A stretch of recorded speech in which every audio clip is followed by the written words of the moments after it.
Hola.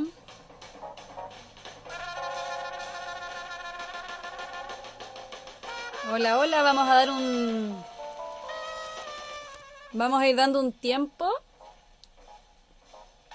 para que se vayan incorporando la mayor cantidad de personas, para que podamos en el fondo también tener el contacto con Rafa Guerrero desde España. Son 12:30 en Chile, 18:30 hoy día 22 de mayo en España. Bienvenidos a este espacio, Ideas que nos mueven, de la Fundación Ideas para la Infancia. Me van haciendo deditos si es que se escucha bien, para que no tengamos después ese problema en la conversa. Y yo mientras voy a buscar a Rafa, que ya está ahí. Vamos a cortar la musiquilla, que debería estarnos esperando.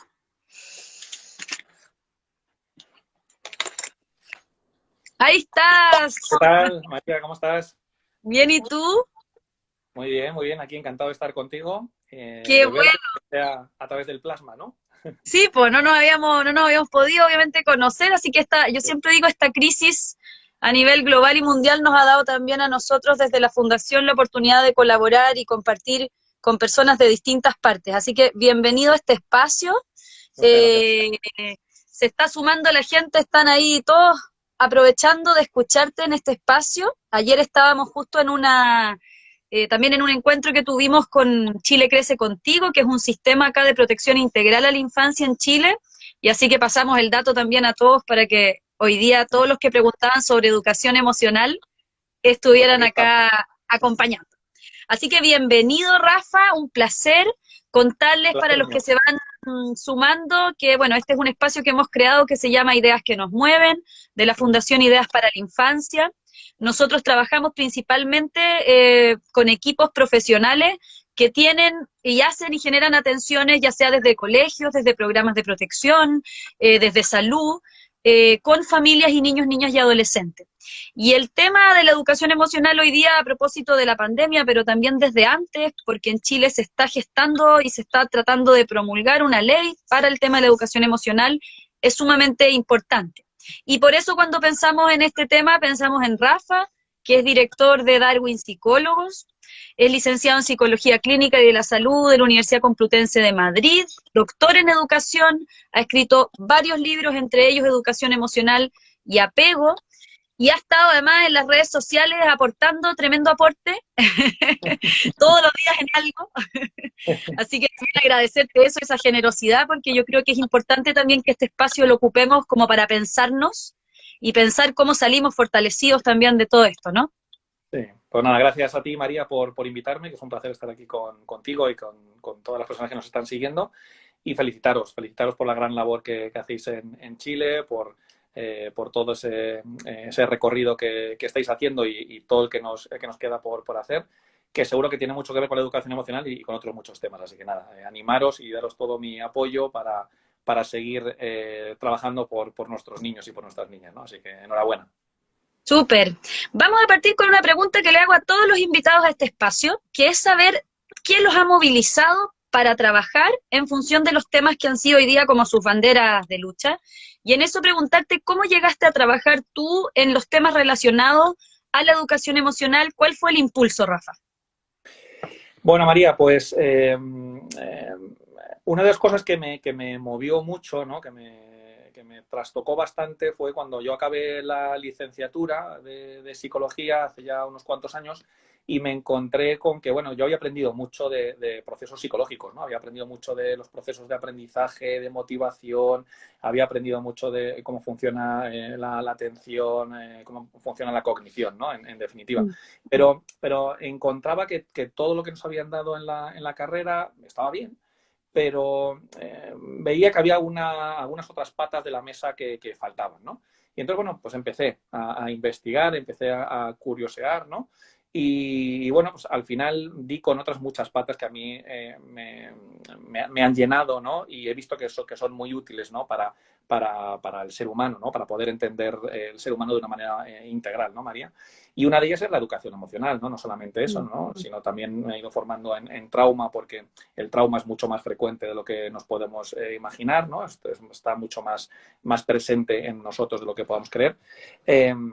En educación emocional, como te decía, en apego, ¿no? Es decir, y todos estos conceptos fueron conceptos que o bien no se mencionaron durante la carrera o bien se mencionaron muy por encima, ¿no? Entonces, por eso, al final me dedico a todo esto porque creo que es muy importante, ¿no? Y bueno, pues también eso es uno de los objetivos que yo persigo a nivel profesional, ¿no? El poder sensibilizar sobre algo que yo no tuve la suerte de poder recibir, ¿no?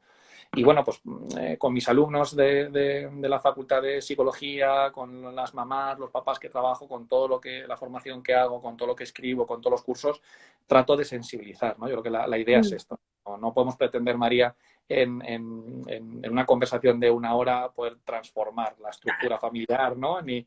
Pero bueno, por lo menos sí remover, dudar, pensar, reflexionar. Y ese es el objetivo, ¿no? Y por eso me dedico a todo esto, ¿no? Porque tiene mucho que ver, ¿no? Con mi historia personal y mi historia de formación académica, ¿no? Me hace mucho sentido ahí porque nosotros, bueno, también nos dedicamos harto a hacer formación acá en Chile. Y una Ajá. de las cosas que también nos pasó es que los temas sobre los cuales hemos ido como especializando un poco los cursos y las capacitaciones son temáticas que, como tú dices, generalmente no se ven necesariamente en la Correcto. formación de pregrado. O sea, como que pasa que uno entra a la práctica laboral y resulta que son otras las habilidades y no necesariamente en el fondo era la formación que tuvimos la que más nos sirve. En eso Exacto. uno como que el titular de educación emocional aquí se usa harto, hoy día obviamente hemos estado como por la crisis, por la pandemia, es un tema que se está abordando cada vez más, pero no necesariamente en el fondo yo creo que está tan claro de qué hablamos cuando hablamos de educación emocional, de qué estamos hablando como en sus bases, en sus raíces. Sí. Bueno, pues María, educación emocional consiste en educar las emociones, ¿no?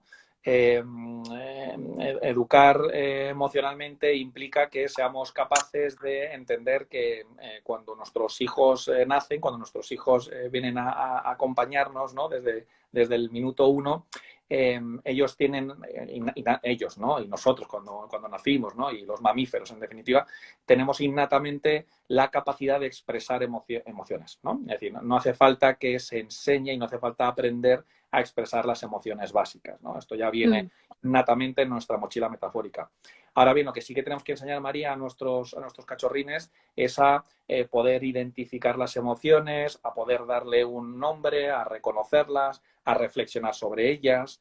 Y ya luego en ese recorrido, cuando llegamos a la cúspide, ya la guinda del pastel sería la capacidad para poder regular las emociones. Entonces, eso es educación emocional. Educación emocional es educar las emociones, es que seamos capaces, me da igual el rol que tengamos, María, me da igual que seamos mamás, papás, abuelos, que seamos profesores de la etapa universitaria, de la etapa infantil, que seamos psicólogos, psiquiatras, logopedas, me da exactamente lo mismo, ¿no? Y así mismo podríamos hacerlo extensivo a toda la sociedad. Es decir, todos deberíamos tener ese compromiso, ¿no? Por educar emocionalmente. Y consiste en enseñarle a los niños, cada vez que ellos sienten una emoción determinada, cada vez que sienten miedo, sienten vergüenza o sienten alegría, etiquetarles esa emoción. Porque desde un primer momento los niños sienten placer o displacer, pero no saben discriminar qué es esto que me está pasando. Yo sé que me siento bien o sé que me siento mal, pero una de las primeras fases sería el poder identificar, el poder etiquetar las emociones, y tenemos que ir siguiendo en ese proceso de enseñanza, aprendizaje, ¿no? Para que al final ellos sean capaces, dentro de muchos años, ¿no? Que esto no es una cuestión del Eso es muy trimestre que importante. tiene. Claro. Es algo que requiere de mucha constancia, de mucha perseverancia y de estar ahí como un trabajo de una hormiguita, ¿no? De ir recopilando y recopilando para que el día de mañana podamos tener suficiente comida, ¿no? Por lo mismo pasa con la educación emocional. Es algo que no se aprende. Yo siempre digo, ¿no? Que la educación emocional no se aprende en un PowerPoint, no se aprende en un PDF y ni siquiera se aprende en un artículo. La educación emocional tiene que ser vivencial, tiene que ser experiencial. La tenemos que vivir, ¿no? Lo primero que contaba, ¿no? Los artículos, las conferencias, lo que estamos hablando ahora puede servir un poco para remover, puede servir un poco para asentar un poco lo que son los pilares básicos, pero la educación emocional se tiene que sentir, ¿no? Mm. Ahí es interesante porque de alguna manera uno va pensando, y esta es una hipótesis que también me he ido como armando yo más desde todo lo que tiene que ver con el trabajo de acompañamiento en las familias, Ajá. y que muchos de los equipos con los que trabajamos también nosotros se dedican también a, obviamente no podemos pensar la niñez sin pensar como en ese sistema, en su sistema familiar. Nos encontramos con muchos adultos que tienen pendiente un poco la tarea también de ellos mismos aprender a decodificar, ¿sí?, este mundo emocional. Entonces quizás es interesante poder abordar el cómo no solo acompañamos a los niños, sino que cómo acompañamos a los adultos, ¿no? Y a esos sistemas familiares, ese contexto que debiese ser un contexto protector, en poder desarrollar estas habilidades y quizás qué habilidades priorizar, ¿no? Cómo entrenamos un poco ese músculo en personas que además probablemente vienen con historias complejas, en donde no necesariamente fueron desde la teoría del apego mentalizado. Eh, ¿qué podemos en el fondo comentar de eso? Me encanta escuchar de tu boca el concepto mentalización porque me parece fundamental. Ese es otro de los conceptos que yo profesionalmente he empezado a escuchar desde hace más bien poco, ¿no? Me parece fundamental, ¿no? Que en una profesión como la nuestra, ¿no? De psicoterapeutas, y vamos más allá, ¿no? También como madres, como padres, como educadores, sepamos qué es esto de la mentalización, me parece fundamental, ¿no? Sí Mm, que vamos a hablar un poquito de ello, ¿no? Pero claro, esto que comentas es muy importante, es decir, ¿cómo voy a ser yo capaz de poder eh, educar emocionalmente a mis hijos si resulta que yo nunca he sido educado emocionalmente por mm, mis padres, ¿no? Porque siempre comentamos, ¿no? Que todo esto es transgeneracional, esto es algo que se va transmitiendo de generación en generación, que se va aprendiendo, ¿no?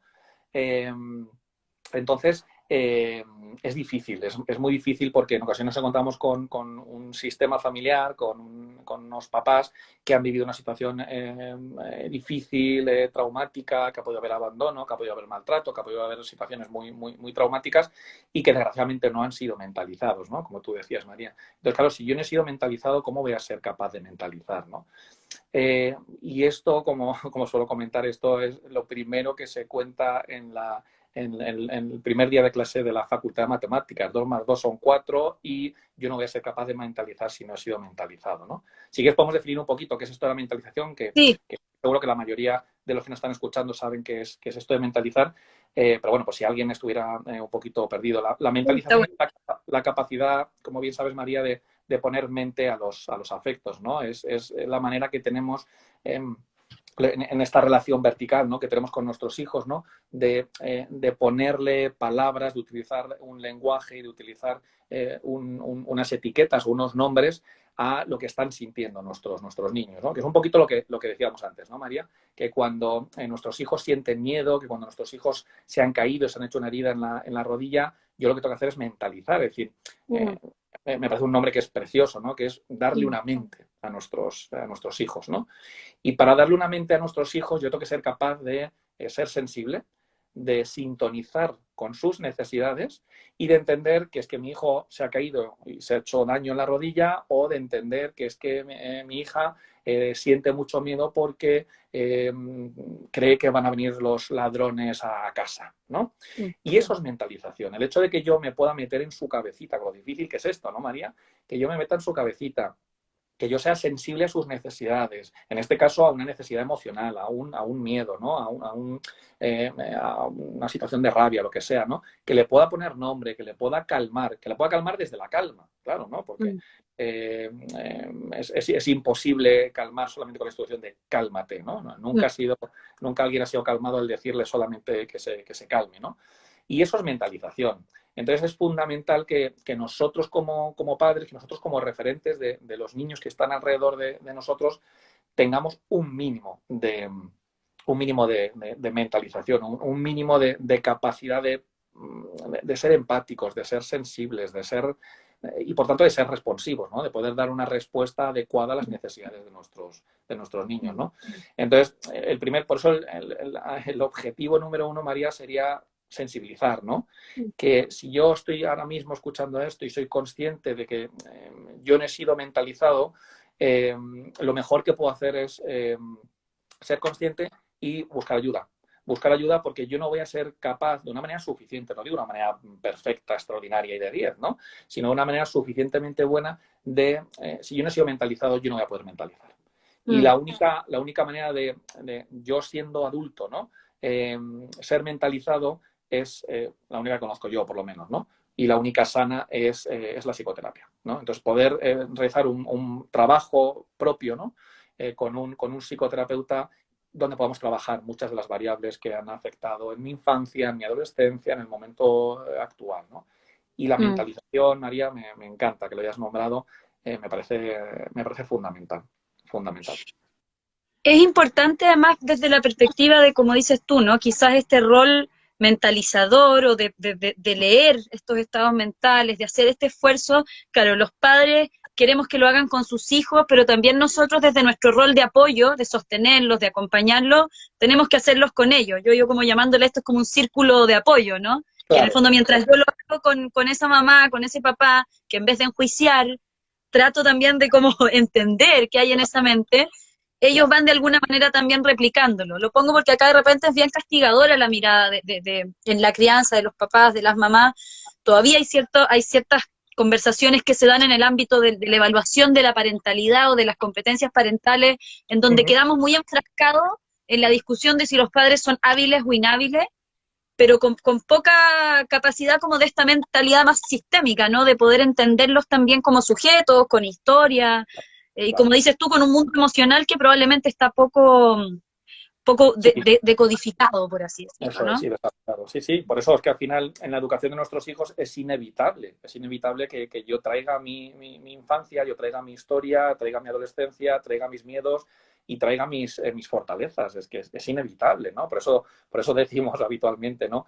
Oh, ¿cuánto se parece este niño a su padre? ¿Cuánto se parece este niño a su madre? ¿No? Claro, porque los ambientes donde nos desarrollamos, María, nosotros, o sea, se desarrollan nuestros niños, son ambientes que siempre o suman o resta, es decir, no existen contextos neutros, no hay nada que podamos estar haciendo o que no estemos haciendo que vaya a implicar una suma cero, no hay nada, ¿no? O sea, todo lo que estamos haciendo y lo que estamos dejando de hacer con nuestros hijos implica sumar o implica restar, ¿no? El cero no existe, ¿no? El que algo sea transparente, el que algo no vaya a sumar o vaya a restar, eso no existe, ¿no? La famosa frase, ¿no? de René Descartes, ¿no? Del pienso luego existo. Me gusta mucho Peter Fonagy, que es un excelente autor contemporáneo, ¿no? De la teoría del apego, que decía, no es que pienso luego existo, sino que existo porque alguien pensó en mí. Y es una frase que es fantástica, ¿no? Es decir, que existimos gracias a que hubo al menos una persona, que generalmente son nuestros padres, pero bueno, un cuidador. El neonato necesita un cuidador. Alguien que le aporte, da igual que sea la madre, que el padre, que un vecino, da igual. El neonato lo que necesita es alguien que le dé lo que realmente necesita. Por tanto, existimos gracias a que hubo alguien que pensó en mí, ¿no? Entonces, la frase de Fonagy me parece magistral. Sí. Claro, y esta es la mentalización, ¿no? El ser capaces de sintonizar. Aquellos papás, aquellas mamás que tienen varias dificultades para poder sintonizar y para poder entrar en contacto, ¿no? En ser empáticos, en entender lo que es el desarrollo evolutivo, que cuando se tira al suelo y está en plena rabieta, que no es que te esté provocando, que no es que esté aburrido y diga, venga, pues voy a hacer esto porque estoy, no, sino que es un proceso evolutivo, que es la manera más adaptativa que tiene. Es decir, el tener conocimientos de todo esto, María, nos ayuda, ¿no? a poder ser mejores padres. Por eso la formación es tan imprescindible, ¿no? Es fundamental. Y ahí en algún momento te he escuchado hablar y creo que es súper interesante porque grafica muy bien, ¿sí? Esto que tú estás diciendo de cómo muchas de las conductas o de los comportamientos de desregulación tienen que ver también con, o tienen un correlato en el fondo neurobiológico, ¿no? Claro. Y te he escuchado hablar de la idea de este modelo como de los 4 cerebros.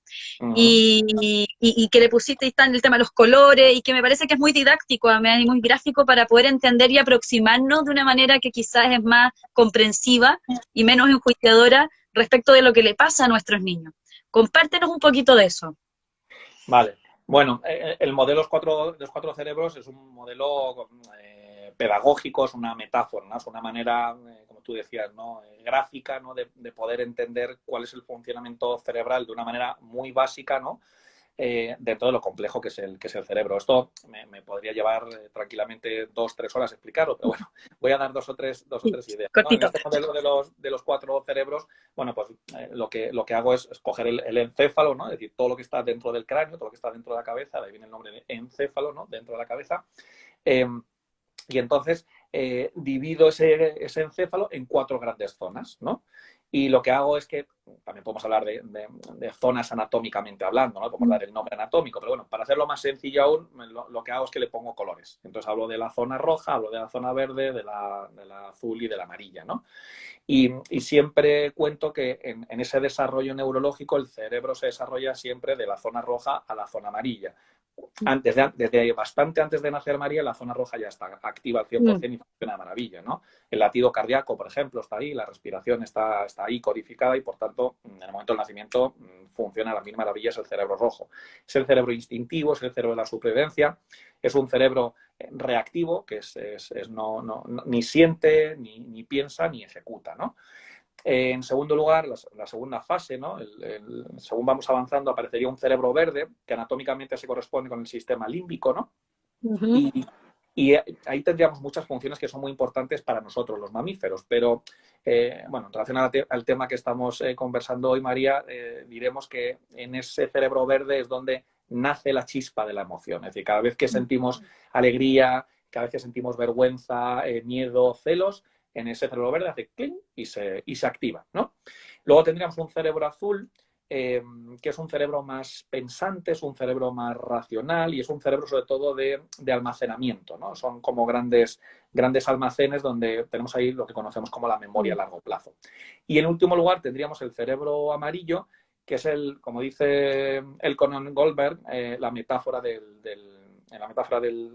director de orquesta. Ahí en ese cerebro amarillo ubicaríamos a ese director de orquesta, que es el que se encarga de coordinar, ¿no? Y de poner de una manera equilibrada al resto del cerebro, ¿no? Y ahí ubicaríamos lo que conocemos como las funciones ejecutivas, ¿no? Por eso decimos que ese cerebro amarillo, que es el último que se desarrolla, el último que se ha desarrollado en la evolución de la especie, lo que es la filogénesis, y el último que desarrollamos como seres individuales, ¿no? Lo que es la ontogénesis, que este cerebro amarillo acaba por desarrollarse ya bien entrada la segunda década de vida, es decir, la cantidad de tiempo que tardamos en desarrollar de manera óptima este cerebro. Entonces el cerebro amarillo lo que hace es que se encarga de dirigir a la orquesta, se encarga de dirigir al resto del cerebro, ¿no? Pero es muy importante que tengamos en cuenta que a mí me gusta decir que el cerebro amarillo es sobre todo el cerebro que se aprende. Si queremos que nuestros niños el día de mañana sean capaces de tomar decisiones, de poder adaptarse en los distintos contextos, que puedan entender el error y el conflicto como una oportunidad de aprendizaje, que tengan una autoestima saludable, que sean capaces de concentrarse, ¿no? Viendo una película, teniendo una conversación como estamos teniendo tú y yo ahora, que sean capaces de inhibir o de retrasar sus impulsos, ¿no? Que sean capaces de planificarse, ¿no? Algo tan importante para nuestros niños, ¿no? Como es la planificación, no solamente escolar, sino también a otros niveles, ¿no? El planificarse porque mañana a las 10 de la mañana tengo un partido de fútbol, entonces tengo que saber a qué hora me tengo que poner el despertador y esto implica que tengo que saber el número de horas que tengo que dormir. Es decir, todo eso es planificación, ¿no?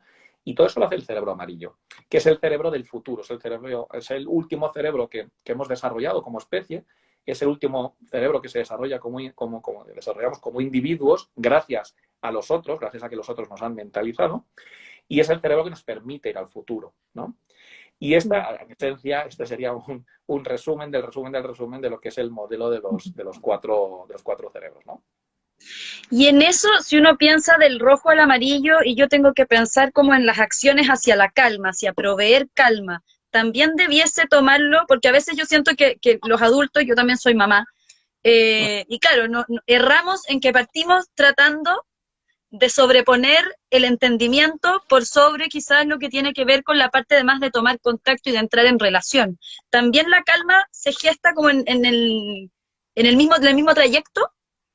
Claro, la calma es una emoción, ¿vale? La calma es una emoción que es básica, pero que se regula como cualquier otra emoción desde el cerebro amarillo, ¿no? Entonces, ¿en cuántas ocasiones, María, nos hemos sentido como padres, como madres, ¿no? Como profesores, pues muy frustrados, muy enrabietados, bueno, muy enfadados porque algo no está saliendo como nos gustaría o porque nuestros hijos no nos están haciendo caso por el motivo X, ¿no? Entonces, qué es lo que ocurre? Que si yo tengo suficientemente desarrollado mi cerebro amarillo, y no es que lo tenga porque me apetezca, sino que, como decíamos antes, lo tengo suficientemente desarrollado porque he tenido unas figuras de apego, he tenido unas figuras vinculares que se han encargado de desarrollarlo, ¿no? En este proceso de mentalización que comentábamos antes, ¿no? O sea, no se tiene porque genéticamente tuve la suerte de desarrollarlo o porque genéticamente no tuve la mala suerte, ¿no? Sino que esto es algo ambiental. Por eso decíamos antes que es el cerebro que se aprende. El resto de los cerebros, sobre todo cuanto más abajo vayamos, el rojo desde luego, ¿no? Pero los cerebros inferiores son cerebros que no se aprenden, ya venimos innatos, ya vienen de manera innata con nosotros. Entonces la calma, que es lo que conocemos como autocontrol, ¿no? El autocontrol, María, es una función ejecutiva que está aquí, ¿no? Y no vale decir, yo es que tengo baja tolerancia a la frustración, yo es que no soy capaz de controlarme, yo no soy capaz de gestionar o no soy capaz de poner en marcha calma cuando estoy muy nervioso. Es decir, eso es un proceso que tenemos que ir aprendiendo nosotros, ¿no? Todos podemos tener días, claro que sí, ¿no? Desde luego, y etapas y momentos. Pero lo que sí que es muy importante es que si en mi día a día yo constantemente pierdo la paciencia, constantemente pierdo la calma y constantemente me siento muy perdido cuando todo esto con mis hijos se desregula emocionalmente, pues algún proceso lo tengo que hacer. Porque mi hijo no va a aprender a regularse, a autorregularse, no va a aprender a calmarse, no va a poder aprender a pasar por ejemplo, del miedo que experimenta en el cerebro verde a calmarse desde el amarillo, si yo, como ejemplo, como modelo, no soy capaz de hacerlo. Y esto, una vez más, es matemática pura y dura. Esto es de la facultad de matemáticas. 2 más 2 son 4. No podemos pensar que si tenemos una familia donde el papá y la mamá no son capaces de autorregularse, que este niño vaya a ser capaz de autorregularse. Es imposible. Es imposible. Bueno, es imposible, salvo que haya otras figuras compensatorias con quien tenga contacto este niño que le enseñen esa autorregulación. Claro. Pero la autorregulación no es algo que se aprenda por ciencia infusa. No es algo que de repente una mañana tú te despiertes y digas, anda, yo soy capaz de autorregularme. Es algo que se aprende durante muchos años. Y desde ahí quizás el ajustar las expectativas también de cuando uno inicia el camino hacia la educación emocional de nuestros niños, partiendo obviamente por la propia, ¿no? Es como el camino de la autoeducación para poder entrar en la vida de la educación emocional, es un proceso, porque de repente te dicen, hoy, pero es que hicimos esto, hicimos todo lo que nos dijeron, pero todavía en el fondo también hay una cuestión que es como verlo como inversión a largo plazo, que yo creo que es súper interesante ahí. Bueno, hay hartos estudios que así también lo muestran, pero por otro lado también lo que dices tú, que es en el fondo ir entendiendo que mientras yo más sostengo, ¿sí? Es como que hay más coherencia también en la manera en que yo modelo esa posibilidad, ¿no? Sí. Y esto es que es fundamental, ¿no? El que entendamos que esto es un proceso que nos lleva mucho tiempo, que nos lleva muchísima implicación y que yo es algo que siempre les recomiendo a mis alumnos de la Facultad de Educación y de la Facultad de Psicología, a ambos, ¿no? Porque en un futuro se van a dedicar a trabajar con niños, con adolescentes, con adultos, me da igual, pero están haciendo un trabajo que es muy emocional, ¿no? Entonces lo que siempre les recomiendo es, antes de ponerte en contacto con otras personas, ponte en contacto contigo mismo, ¿no? Y esto es fundamental, que pasemos por nuestros propios procesos, ¿no? Es una pena que aquí en España no sea obligatorio para los psicoterapeutas que antes de ponerse a hacer psicoterapia, que pasemos por nuestro propio proceso, ¿no? Porque, bueno, aquí no es obligatorio por ley, pero es algo que yo desde luego que recomiendo, ¿no? El aprendizaje que te llevas es bestial, ¿no? Mi buena amiga Pepa Horno siempre dice que no aprendemos a amar amando, sino que uno aprende a amar sintiéndose amado, ¿no? Y ahí entramos en ese sintiéndose amado, entramos en límbico. Y es que al final los profesores, las personas que trabajamos bueno, pues con pacientes, me da igual el sector o la rama de la salud que sea, al final tenemos que conectar con el límbico con el cerebro verde, ¿no? También trabajaremos con los otros cerebros, desde luego, pero es que el cerebro verde está tan olvidado, la educación emocional está tan olvidada, es verdad que estamos haciendo muchos esfuerzos y muchos progresos, ¿no? Pero es fundamental. Es que en el modelo que hemos explicado de manera muy, muy breve, María, de los 4 cerebros, lo primero que tiene que hacer una persona, un mamífero, es sobrevivir, que es el cerebro rojo, y una vez que ya ha sobrevivido, pasamos a la fase 2, que es manejo emocional, es ámbito emocional. Y muchas veces pasamos ya directamente a la fase de pensamientos, de cognición, lo que es el cerebro azul, ¿no? Porque vivimos en sociedades que son muy cognitivas, que son muy racionales, que son muy resultadistas, muy hiperactivadas, ¿no? Y muchas veces saltamos directamente de la supervivencia a la parte racional, ¿no? Al hemisferio izquierdo, a lo lingüístico, a lo cognitivo, al resultado, a las notas al boletín de notas que has obtenido en tus estudios, ¿no? Y nos saltamos ese paso tan importante que nos va a dar tanto equilibrio como es el cerebro verde, sin lugar a dudas, ¿no? Y deberíamos recoger el testigo, ¿no? Que nos está dando el verde para pasar de una manera suficientemente buena al azul. No hay ningún cerebro, María, que sea más importante que otros. No hay en una orquesta, en un grupo de música, no hay nadie que sea más importante que otro. No hay nadie que sea más importante que otro. Pero tampoco menos importante. Entonces es importante para que la banda sonora de Star Wars suene lo bien que suena, que haya un buen director de orquesta y que cada una de las secciones toquen de manera suficientemente buena. Y esa es la metáfora, ¿no? del Conan Goldberg, del director de orquesta, que me parece que es fantástica, ¿no? Para entender que el cerebro necesita funcionar de una manera holística, de una manera global, para que estemos en calma y en equilibrio, como tú decías antes. Y ahí pensaba también en un poco de repente esta afición que tenemos de categorizarlo todo y que desde esa perspectiva, como cuando se plantea el que tenemos emociones positivas versus emociones negativas, también inmediatamente es como que hubiese como un esfuerzo por excluir claro. o por etiquetar aquellas que nos incomodan, ¿no? Yo creo que una de las emociones que más incomodan muchas veces a los padres o que más nos cuesta probablemente gestionar o como acompañar es la rabia, porque a veces esa rabia viene con mecanismos defensivos que son difíciles. Los niños gritan, los niños en el fondo intentan golpear, botan cosas al suelo. Quizás podríamos, como para ir ya avanzando, porque se nos va yendo casi el tiempo, pero poder ir avanzando un poco en esa línea, ¿sí? De cómo acompañamos, por ejemplo, esta emoción que generalmente en niños que externalizan más, y no sé ahí, y te lo pregunto también, si el temperamento tiene también algún tipo de relación con la intensidad con la que también se expresan ese tipo de emociones, ¿cómo le hacemos un lugar, ¿no? ¿Cómo acogemos la rabia? Que tiende a ser una emoción que los padres, las madres, cuidadores tienden a rechazar muchísimo, ¿no? Y que nos pone a nosotros también muy defensivos. Sí. Bueno, como bien decías, ¿no? Vivimos en sociedades y en modelos donde generalmente y desgraciadamente tendemos a excluir las emociones, ¿no? Lo comentábamos hace unos minutos, ¿no?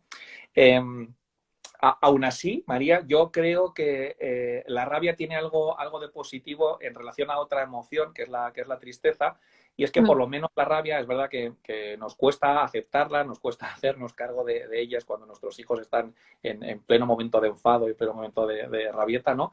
Pero lo que tiene de positivo, ¿no? En este punto, la rabia sobre la tristeza es que creo que en general, ¿no? Mamás y papás atienden mucho más a la rabia que atienden a la tristeza, ¿no? Al final la rabia es una emoción más activa, más de explosión, es más externalizante, es decir, es mucho más evidente poder reconocer la rabia en nuestro hijo que poder reconocer la tristeza, ¿no? La tristeza nos moviliza más. Nos moviliza más, eso es, sí.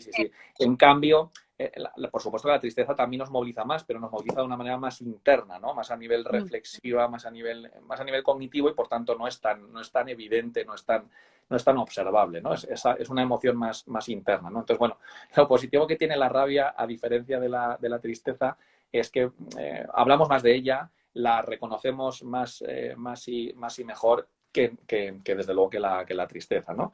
Bueno, fíjate, María, antes hablábamos un poco del modelo de los 4 cerebros. ¿Qué es lo que ocurre cuando un niño está experimentando una emoción como es la rabia? Esto lo cuento un poco porque para que yo pueda abordar o para que yo pueda acoger a mi hijo en una situación de rabia, es fundamental que nos vayamos a qué es lo que ocurre a nivel cerebral, qué es lo que ocurre de lo que yo no estoy viendo, porque no vemos el cerebro de nuestros hijos, vale, pero qué es lo que nos dice la ciencia, qué es lo que nos dice la neurociencia de qué ocurre cuando uno de nuestros hijos está en plena rabieta, o cuando nuestro adolescente está enfadado con nosotros, o cuando nuestra pareja ha tenido un mal día y se encuentra muy frustrada, ¿no? Bueno, pues lo que nos dice la neuroeducación es que en el momento en que nuestro hijo, por ejemplo, siente, percibe, ¿no? Y vuelvo a repetir que es importante aquí la parte de las tripas, ¿no? La parte de cómo yo me siento, ¿no? Siente que esto es injusto.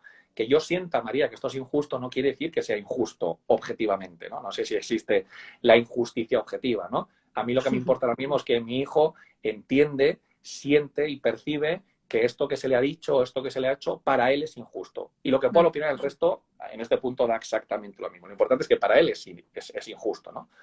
Entonces, cuando yo percibo que esto es injusto, que esto no puede ser, o que yo estaba haciendo algo que me gustaba mucho, que es estar con mis amigos en el parque, o que es estar jugando a la videoconsola y de repente mamá y papá me cortan, ¿no? Esto que estoy haciendo que tanto me gusta, aparece una emoción que se llama rabia, ¿no? Porque no puedo seguir avanzando, porque aparece un obstáculo, aparece mamá y papá y no me dejan, ¿no?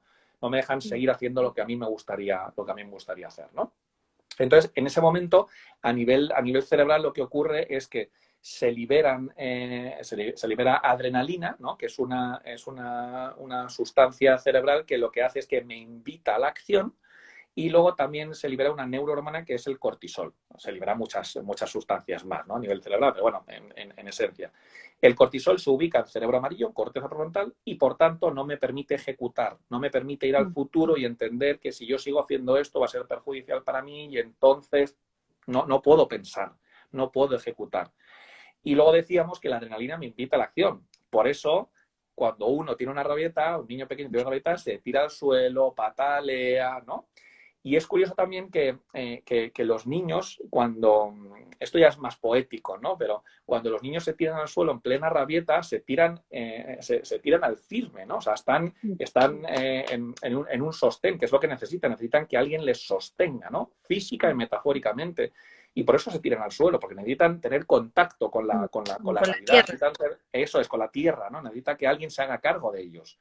Lo que menos necesitan, María, en ese punto es que miremos para otro lado, que no les hagamos caso y que no nos hagamos cargo no solamente de su emoción de rabia, sino de ellos como persona, ¿no? Entonces, yo creo que lo fundamental es que tengamos en cuenta que realicemos correctas atribuciones, que seamos conscientes de que nuestros niños, en el momento en que sienten esa rabia, que es muy explosiva, que es muy externalizante, como decíamos antes, lo importante es que les acompañemos y que legitimemos su emoción, que ellos entiendan, que se sientan respetados por nosotros, que no les critiquemos, que no les juzguemos, que no digamos, pues qué exagerado, tampoco es para tanto, ya mañana volverás otra vez al parque.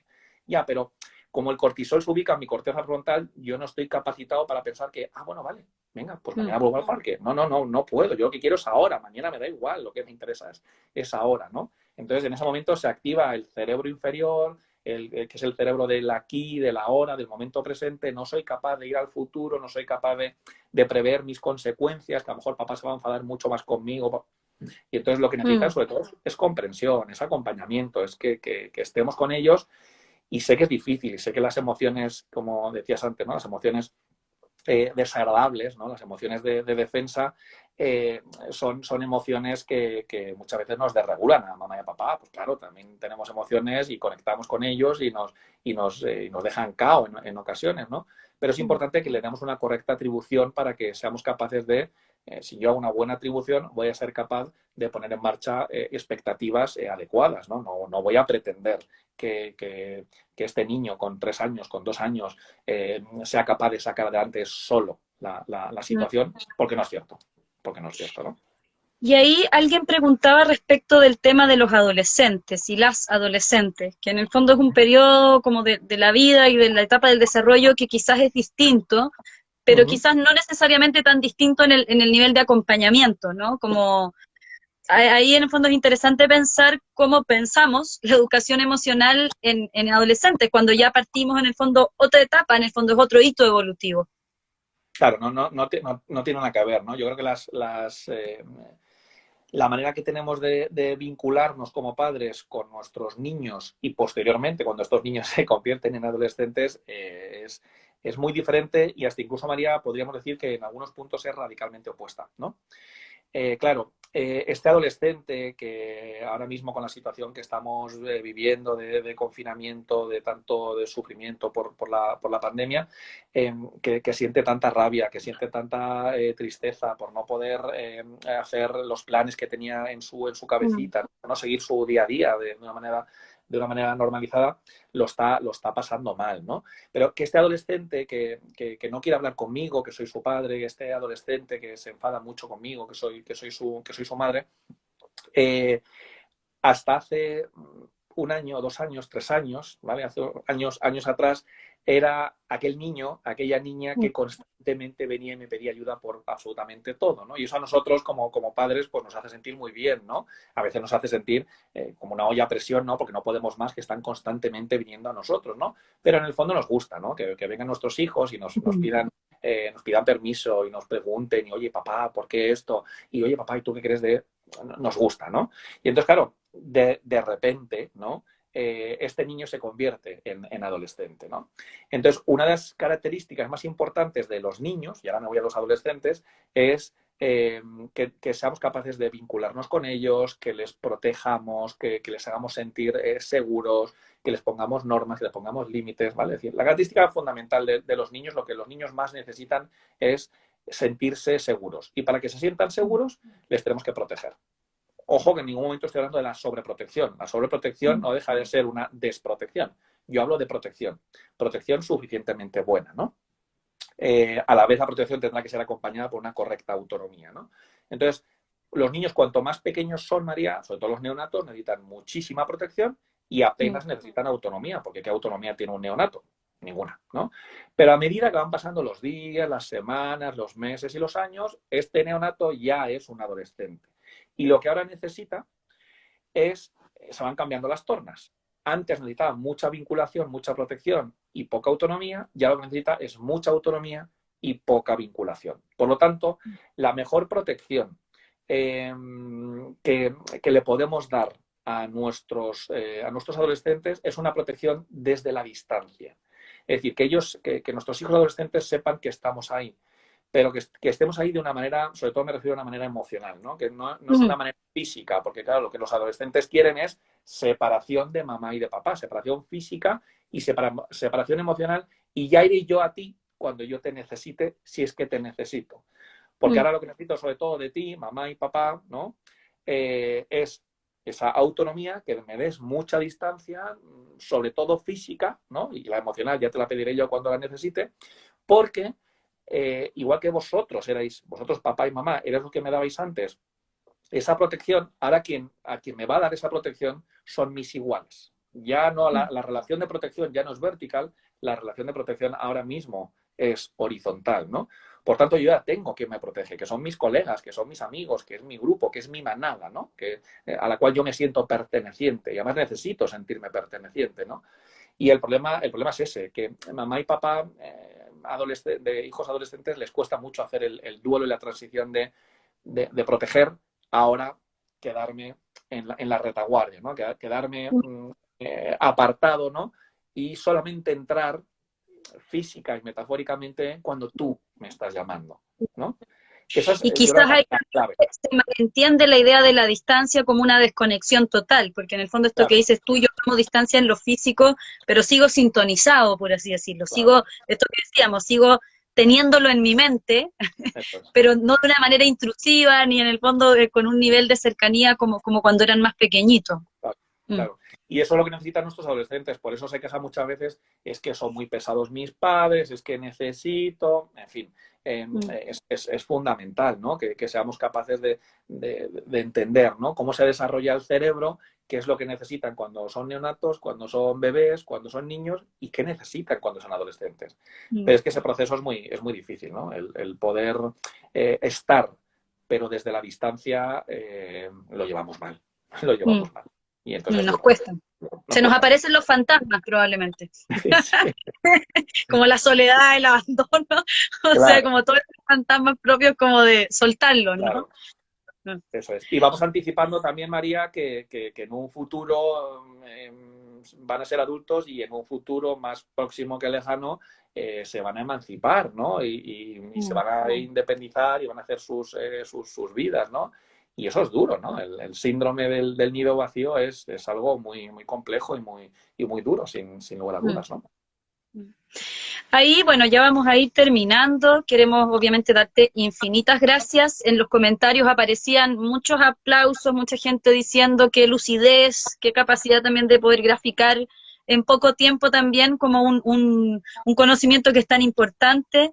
Obviamente estas herramientas, como tú decías, tenemos que hacerlas crecer desde una perspectiva que quizás es a toda la comunidad. O sea, ojalá no dependiera solo ni de los padres, ni de los profesores, ni de los trabajadores sociales, psicólogos, sino que en el fondo estuviésemos todos lo más sintonizados posibles para hacer estas figuras, ¿no? Que están modelando y que están ayudando y aportar a entrenar todo lo que es el mundo emocional.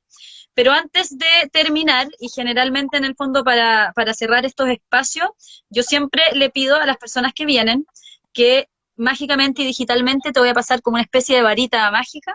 Venga, la recojo. Muchas gracias. Estamos en tiempos en que necesitamos también, ayer yo hablaba como de la autocompasión, hablaba del cómo nos acompañamos también entre adultos, cómo nos sostenemos también entre adultos, estas tribus finalmente que hay hoy día mundialmente, todos tratando de sostenernos, ¿ya? Y desde esa perspectiva pedirte que quizás le puedas regalar algo tú a las personas que hoy día nos han estado acompañando, poder entregarles, no sé, un superpoder, algo, para que en el fondo estos días que se nos vienen, además en Chile estamos en el pic de la pandemia, estamos en las semanas más difíciles, y eso nos tiene a todos como con alta tristeza y como bien acongojados. Algo que nos puedas regalar, Rafa, ya sea en una palabra, un concepto, alguna idea, ¿sí? Para lo que se nos viene. Pues mira, María, la varita mágica me ha llegado, ¿vale? Que es esta paloma de la paz que mi hijo Nacho el día de la paz del año pasado. Aquí la tenéis. Y bueno, con esta varita mágica vamos a dar este mensaje, ¿no? Bueno, la verdad que estamos viviendo a nivel mundial, ¿no? Una situación bastante compleja, ¿no? Sé que en Chile estáis en un momento también muy, muy crítico. Desde luego que todo pasa, lo pasaremos desde luego lo mejor posible, ¿no? Yo me encantaría que tus palabras, ¿no?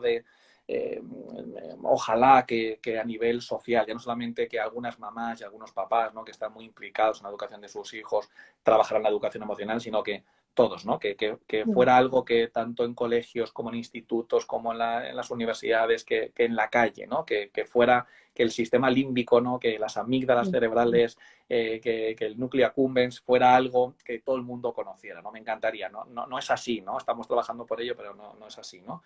Entonces, bueno, yo con lo que me quedo es que, bueno, ojalá que lo que hemos hablado ahora, María, pues pueda servir a todas las personas que nos han visto para poder parar, para poder reflexionar, para poder mentalizar, ¿no? Para poder hacer una especie de escáner, ¿no? De cómo lo estoy haciendo como padre, cómo lo estoy haciendo como madre, qué tal lo estoy haciendo con mis alumnos, no con la idea de reprocharnos ni de sentirnos culpables, una vez más. Ya esto lo decía Freud hace mucho tiempo, cada uno en esta vida hace solamente aquello que puede, yo no puedo hacer lo que no soy capaz de hacer, ¿no?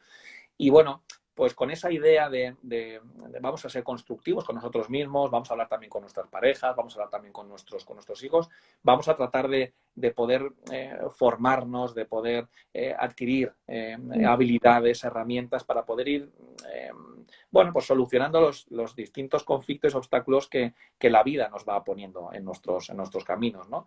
Entonces ese sería el mensaje, ¿no? El animar a todas las personas que nos están viendo a seguir formándose.